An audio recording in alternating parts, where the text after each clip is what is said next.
Hello everyone and welcome to another art lesson with me, Mr. Richardson.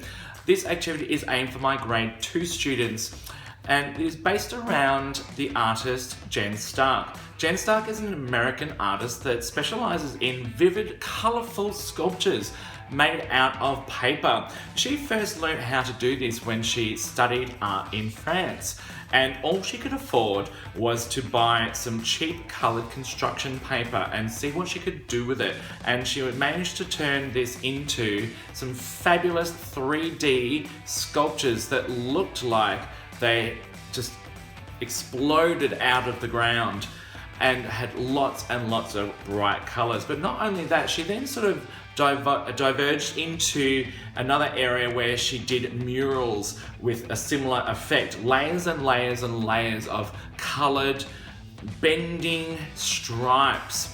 And we're going to be making a Jen Stark inspired art piece. And you've got two options of how you can go about that today, depending on what you've got at home.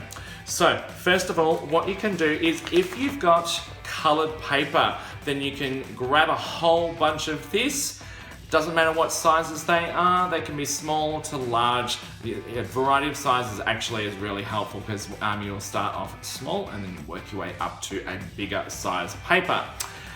If you're doing the colored paper version, then you'll also need a pair of scissors, a glue stick, and a grey lead pencil. However, if you do not have colored paper, then your option is to use a piece of plain paper and some colored textas. So whichever option you wish to take, grab your stuff and let's get started. Alright, so if you're doing the paper version, you're going to get your first piece of paper and a grey lead pencil. And you're going to start from an edge, and it doesn't matter how long it is, but you're going to think about drips. So think of honey dripping down your fingers if they're on your fingers, or paint, sort of wet paint dribbling down a wall. So kind of like big, sort of rounded parts like that. And it's going to start like that. And you are going to cut it out on the line. So when you're doing that, hold the paper in your hand, put the scissor blades open like this and the paper right in the middle, and you're going to hold the paper and turn the corners like you're turning a steering wheel to go around the corner. So you're going to keep moving your left hand and turning it so the scissor blades are always following the line forwards, pointing away from you. And just keep holding the paper off the table and turn when you come around to the corner. Alright, and there's my first layer of my drips. You're going to choose another colour, any colour you want, and get your glue stick. Just put the glue on the back of the pink part, the first part of your paper, and stick it with the flat part on the edge, and then pat it down. Okay, so then you're going to get your scissors again and cut around it, but I'm not going to cut right on the edge. I'm going to cut slightly away, so I'm going to end up with a purple border around the outside. So keeping the scissors away from the pink edge, I'm going to make it a little bit bigger down the bottom. Make it kind of look like it's oozing. Leave a gap.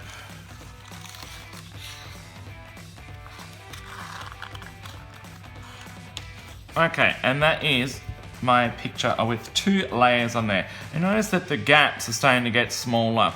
And that's going to naturally happen as the shape grows. So you're going to keep repeating the process over and over. So again, glue on the back.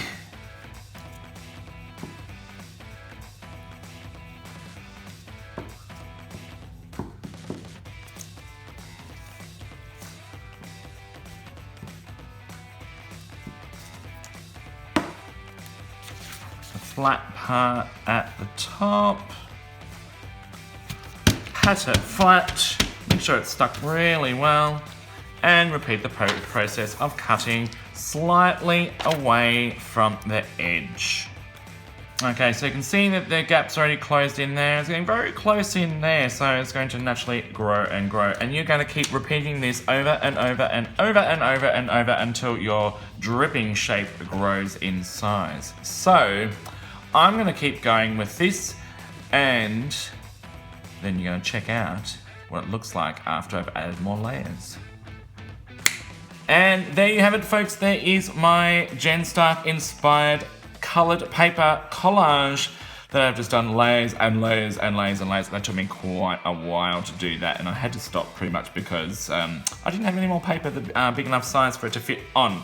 But you can see that I've kind of followed the same width gaps along the side, and then down the bottom I've just kind of like bloop bloop down the bottom and made it a little bit bigger, and just followed around, and then eventually like these little bumps here got bigger and bigger and bigger, so then starts new lots on the side, and these ones started to shrink in terms of the gaps here. A couple of tips for you when you're doing this. You'll find that some of the parts will start to peel apart because there's a lot of paper stuck to it, so you just need to lift it up a bit, put some more glue on the side, and press with a firm, flat hand. So make sure you use plenty of pressure when you're sticking it down, and you do put the glue right on the very edge, otherwise you will find that there's lots of lifting, flappy edges, and it's not going to quite have the same effect.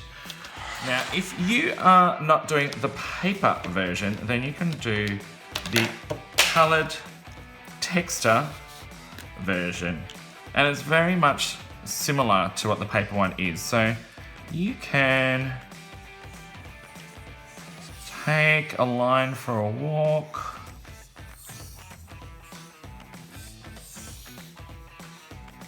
and then choose a totally different colour,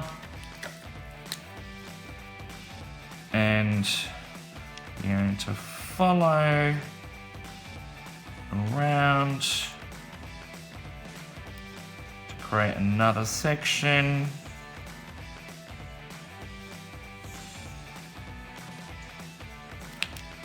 And another one. So again, you want to kind of generally follow around where the lines are. I can't get in that gap, so I'm going to go around here again.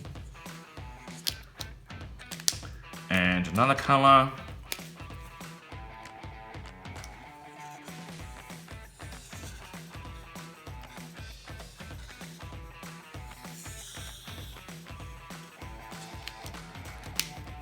And another colour.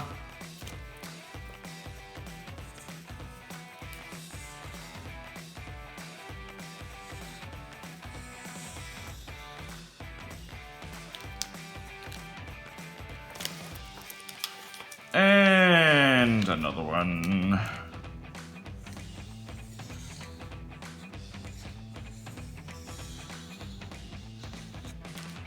I think I can fit one more little space down the bottom just for the last bits.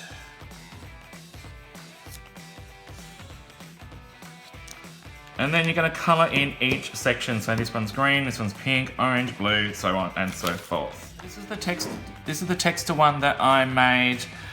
It took quite a little while to colour in nice and neatly with no gaps, so this will be a good activity for you just to relax and concentrate. You can take your time and colour in. Do 5-star colouring in with whatever colours you wish. You don't have to have them as fat as this. If you really want something challenging, you can have less gaps. If you find it's a little bit too challenging, then you might want to cut your piece of paper in half and just work with a smaller piece of paper and do a smaller one. But you've got plenty of options for what you can do with this Jen Stark inspired artwork.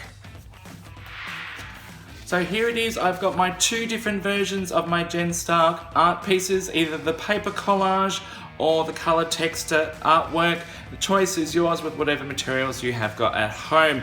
I hope you have lots of fun with this activity. It's definitely one that will keep you occupied for quite a while to see where all of those drip shapes take you.